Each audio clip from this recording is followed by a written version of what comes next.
कामिका एकादशी का व्रत 13 जुलाई 2023 गुरुवार को रखा जाएगा। कामिका एकादशी चातुर्मास और सावन की पहली एकादशी कहलाती है। इस दिन श्रीहरि की पूजा और व्रत रखने से सभी कार्य सिद्ध हो जाते हैं। हर एकादशी का अपना महत्व और कथा होती है। कहते हैं कि कामिका एकादशी का व्रत कथा के बिना अधूरा माना जाता है।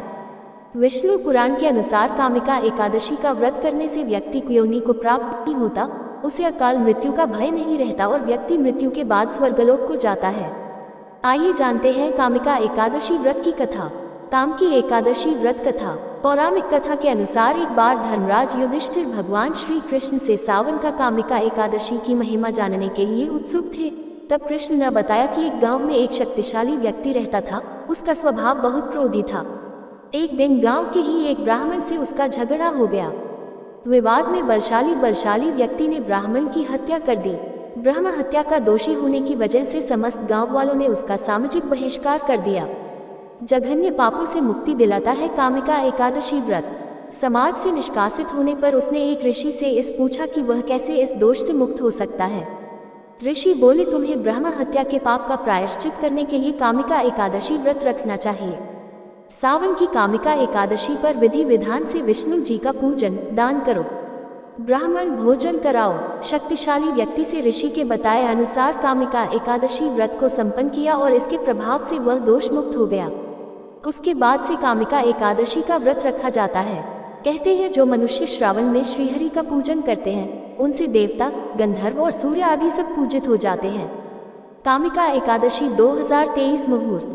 सावन कृष्ण कामिका एकादशी तिथि शुरू 12 जुलाई 2023 शाम 5:59। सावन कृष्ण कामिका एकादशी तिथि समाप्त 13 जुलाई 2023 शाम 6:24।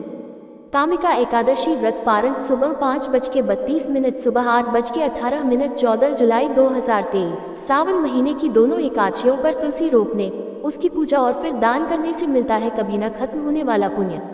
सावन में शिवजी ही नहीं बल्कि भगवान विष्णु की पूजा का भी बहुत महत्व है। स्कंद पुराण में बताया गया है कि सावन महीने में भगवान विष्णु की पूजा से हर तरह की परेशानियां खत्म होती हैं और मनोकामनाएं भी पूरी होती हैं।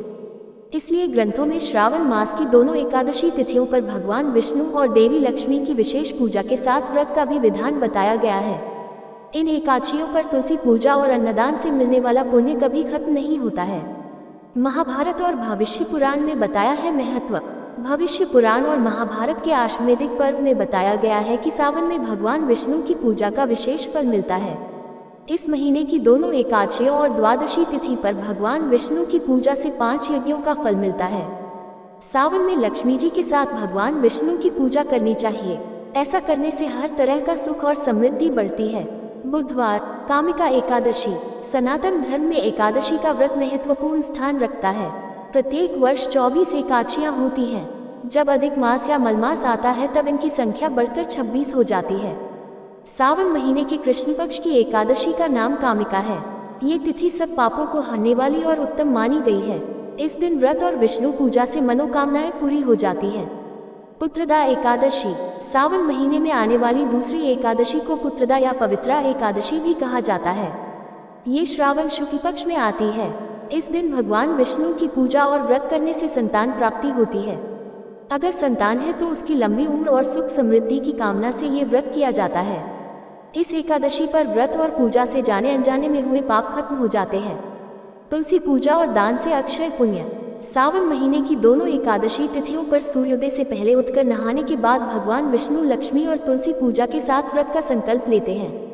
फिर सुबह और शाम भगवान की पूजा की जाती है। इस दिन बिना पानी और बिना कुछ खाए व्रत रखा जाता है। लेकिन शारीरिक समस्या हो तो श्रद्धा के अनुसार व्रत रखकर एक समय फलाहार किया जा सकता है। इस दिन तुलसी पौधा रोपकर उसे सींचने और उसकी पूजा करने से सुख समृद्धि बढ़ती है। इस दिन तुलसी के पौधे का दान करने से कई जन्मों के पाप खत्म हो जाते हैं और इससे मिलने वाला पुण्य कभी खत्म नहीं होता। कामिका एकादशी पर दीपदान से पितृ शांति। कामिका एकादशी की रात को दीपदान करना चाहिए। इससे पितर संतुष्ट होकर स्वर्गलोक में अमृत पान करते हैं। इस दिन दीपदान का महत्व बताते हुए ब्रह्मा जी ने महर्षि नारद को बताया कि कामिका एकादशी पर दीपदान से ब्रह्महत्या और भ्रूण हत्या जैसे महापाप भी नष्ट हो जाते हैं।